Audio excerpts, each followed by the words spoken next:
Surat red road ખાતે આવેલા નાસીનગરમાં મૂર્તિયા ડિમોલિશનને લઈને અત્યારે કેટલાક લોકોમાં રોષ વધી ગયો છે, ત્યારે સ્થાનિકો અને કેટલાક રાજકીય પક્ષો પણ આ મામલે ઉગ્ર થઈ રહ્યા છે। ત્યારે અત્યારે સુરત મહાનગરપાલિકાની ગેટની સામે કોંગ્રેસ અને રાષ્ટ્રીય કોંગ્રેસ પાર્ટી તેમજ અન્ય પક્ષના લોકો પણ અહીં આવીને નાસીનગરના લોકોનો સહારો બની રહ્યા છે। શું નામ છે? Nationalist Congress party. અત્યારે શું માટે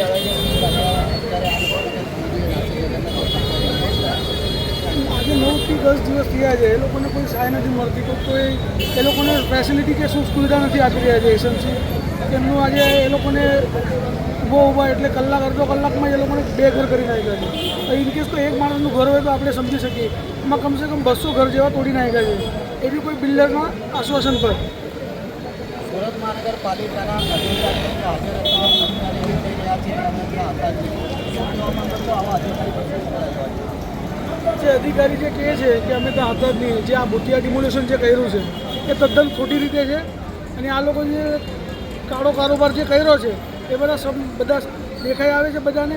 અને જે અધિકારી જે હતા સ્થળ પર તે લોકો કહે છે અમે હતા નહીં, પણ એવા ભ્રષ્ટ અધિકારીઓને તાત્કાલિક ધોરણે સસ્પેન્ડ કરી દેવામાં આવવા જોઈએ। અધિકારીઓ રૂપિયાના જોડે આ ડિમોલેશન કર્યું છે એવી વાત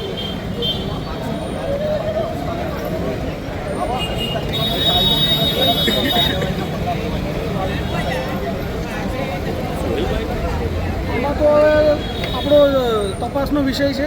આમાં જો સારી ફોર્સ જો ઉપલી લેવલ પર તપાસ માટે આપશે, જેમ કે પોલીસ પ્રશાસન માટે જો કામ આવે છે તો સીબીઆઈ એપીઆઈ કામ કરે છે, તે પ્રકારે એસઓજી તો આવે છે, સ્થાનિક પોલીસ નથી, માર્શલ નથી હતા એવું દેખાવામાં આવી રહ્યું છે, છતાં એસઓજી પોલીસ ત્યાં જાય છે।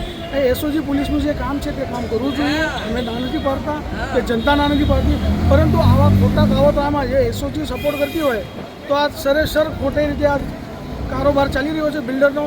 આ બિલ્ડરના ઈશારે આ ગવર્મેન્ટ કે સરકાર કે એસએમસી આ બિલ્ડરના ઈશારે ચાલી રહી છે, આ તદ્દન ખોટી વાત છે। અને અમારી એક માંગ છે, જે પોલીસ ભ્રષ્ટાચાર હશે કે એસએમસી હશે એમની ઉપર કડકમાં કડક કાર્યવાહી થવી જોઈએ, અને એ લોકોને તાત્કાલિક ધોરણે સસ્પેન્ડ કરવા જોઈએ, અને કોઈક નવી ટીમ બનાવીને આ આખું મેટર નવી ટીમને સોંપી દેવામાં આવવો જોઈએ, અને આનો નિકાલ થવો જોઈએ।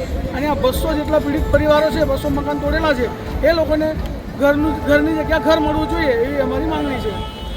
જ્યારે સુરત મહાનગરપાલિકાને કચેરી બહાર કોંગ્રેસ અને રાષ્ટ્રીય કોંગ્રેસ પાર્ટીના આગેવાનો પણ અહીંયા રોષ કરી રહ્યા છે, નાસીનગરના લોકોને ન્યાય મળે, નાસીનગરના લોકોને ઘર મળે તેવી આ લોકોની માંગ કરી રહ્યા છે, પરંતુ કેટલાય સમયથી અહીંના વિસ્તારમાં જે રહેતા લોકો છે તેઓને ઘર મળે તેવી માંગ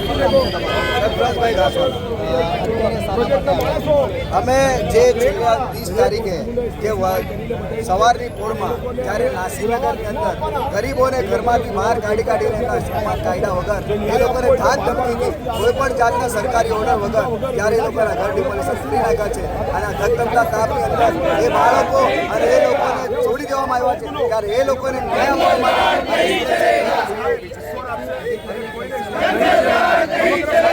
ખબર જ છે બધાને કે એક બિલ્ડર સરકારમાં કામ કર્યું છે, કારણ કે મ્યુનિસિપાલિટી કમિશનર